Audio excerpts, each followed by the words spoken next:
சிம்ம ராசி. சிம்ம ராசி அன்பர்களே, இதுவரை தங்களுக்கு அதாவது குரு பகவான் தங்களுக்கு 10ஆம் இடத்தில் இருந்து பதவி பறிபோகும், பணம் பறிபோகும் என்ற நீதிப்படி இருந்தீர்கள். இடையில் 4 மாதங்கள் அவர் வக்கரமானார். வக்கரத்தினால் பலன்கள் தங்களுக்கு உண்டானது. மீண்டும் வக்கர நிவர்த்தி அடைகிறார். அப்படி அவர் வக்கர நிவர்த்தி அடையும் போது தங்களுடைய திறமையை பயன்படுத்தி அனைத்து தொழில்களிலும் வெற்றி பெறலாம். ஏற்கனவே தோல்வி மனப்பான்மை தங்களுக்கு இருக்கலாம். அதை அனைத்தையும் தாங்கள் நீக்கிக் கொள்ள வேண்டும். தற்சமயம் சிம்ம ராசிக்காரர்களுக்கு வக்கர குரு சஞ்சாரம் சிலருக்கு சொத்துக்களை இழத்தல், பதவி பறிபோகுதல், இருக்கும் இடம் விட்டு மாறுதல், அதிகாரம் குறைதல், குடும்பத்தில் குழப்பமான சூழ்நிலை போன்ற அசுப பலன்களை தந்திருக்கும். திடீர் பயணங்களும் செலவுகளும் வந்திருக்கும். தர்ம சங்கடமான சூழ்நிலைக்கு ஆளாயிருப்பீர்கள். நண்பர்களுடன் மோதல்கள் உருவாகும்.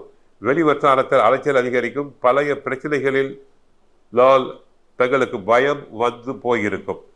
கர்ப்பிணி பெண்களுக்கு ஆரோக்கியத்தில் அதிக கவனம், அக்கறை காட்ட வேண்டும். இடையே பண வரவு உண்டு. வீடு மனை வாங்குவது, விற்பது போன்றவை நல்ல விதத்தில் முடியும்.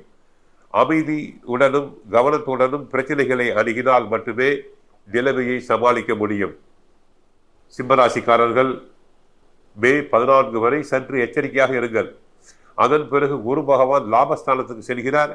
அவ்வாறு அவர் லாபஸ்தானம் சென்றால் பண வரவு பல மடங்கு நன்மை தரும்.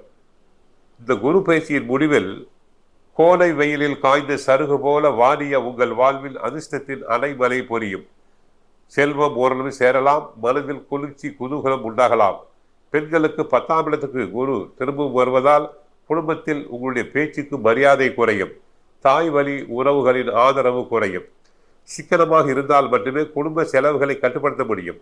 மாணவர்களுக்கு சக மாணவர்களுடன் அடிக்கடி மனக்கசப்பு வரும். விளையாட்டிலும் பொழுதுபோக்கான விஷயங்களில் மனம் ஈடுபடுவதால் கல்வியில் கவனம் குறையும். உத்தியோகஸ்தர்களுக்கு அரசாங்கம் மற்றும் தனியார் நிறுவனங்களில் வேலை செய்வோருக்கு அதிகாரமான பதவிகள் வந்து சேரும். மேல் அதிகாரிகளின் நம்பிக்கைக்கு பாத்திரமாவீர்கள். உதவியாளர்களும் உங்களிடம் அன்பு காட்டுவர். சுய தொழில் செய்வோருக்கு வியாபாரத்தில் அதிரடி மாற்றங்கள் செய்து லாபம் ஈட்டுவீர்கள். வேலையாட்கள் முரண்டு பிடிப்பர். ஆகவே வேலையாட்களை அனுசரித்து சென்று வேலை வாங்குவது நல்லது. தொழில் போட்டிகள் அதிகரிக்கும். போட்டிகள் அதிகரிப்பதால் வேலையில் நேரடி கவனம் தேவை. வாடிக்கையாளர்களிடம் கனிவாக நடந்து கொள்ளுங்கள். பழைய நிறுவனங்களை காட்டிலும் புதிய நிறுவனங்களுடைய பொருட்களை விற்பதன் மூலமாக அதிக ஆதாயம் அடைவீர்கள். தாங்கள் கடையை விரிவுபடுத்தும் எண்ணம் மேலோங்கும். சிலருக்கு சுய தொழில் செய்வோருக்கான சங்கம் அல்லது சுய உதவி குழுவில் முக்கிய பொறுப்பு பதவி கிடைக்க வாய்ப்புண்டு. மதிப்பும் மரியாதையும் முன்பு எப்போதும் இல்லாத அளவுக்கு உயரும்.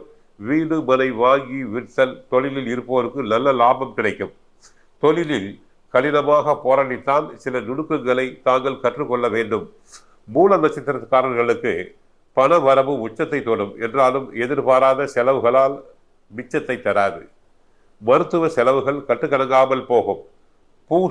பூர நட்சத்திரக்காரர்களுக்கு இந்த காலகட்டத்தில் வெள்ளம் போல வரும் செல்வத்தை அணை கட்டி சேமித்தால் சுகம் பெறலாம்.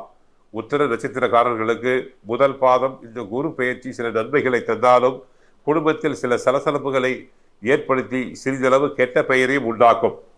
தாங்கள் செய்ய வேண்டிய பரிகாரம், சிவன் கோவிலில் நெய் தீபம் ஏற்றி வழிபட்டு கொடிமரத்தருகில் ஒரு நாளிகை பொழுது அமர்ந்து தியானம் செய்தால் மன கஷ்டங்கள் தங்களுக்கு விலகும். பறவைகளுக்கு நவதானியங்களை உணவாய் தருவதால் தங்களுடைய நோய்கள் அனைத்தும் அகலலாம். ஆகவே சிம்ம ராசிக்காரர்களுக்கு இன்னும் ஒரு 3.5 மாதங்களுக்கு கவனமாக இருங்கள். குரு பயிற்சி ஆன பிறகு நன்மைகள் அதிகரிக்கும். வாழ்வில் செழிப்பு அதிகரிக்கும். ஏற்கனவே குரு 10ல் இருக்கிறார். சனி பகவான் 7ஆம் இடமாகிய கலஸ்தரஸ்தானத்தில் கண்ட சனியாக இருக்கிறார்.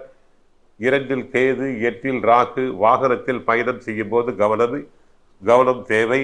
மற்றபடி இந்த குரு பயிற்சி வக்கர நிவர்த்தி அடைந்திருப்பதால் நன்மைகள் பெற வாழ்த்துக்கள். வாழ்க வளமுடன்.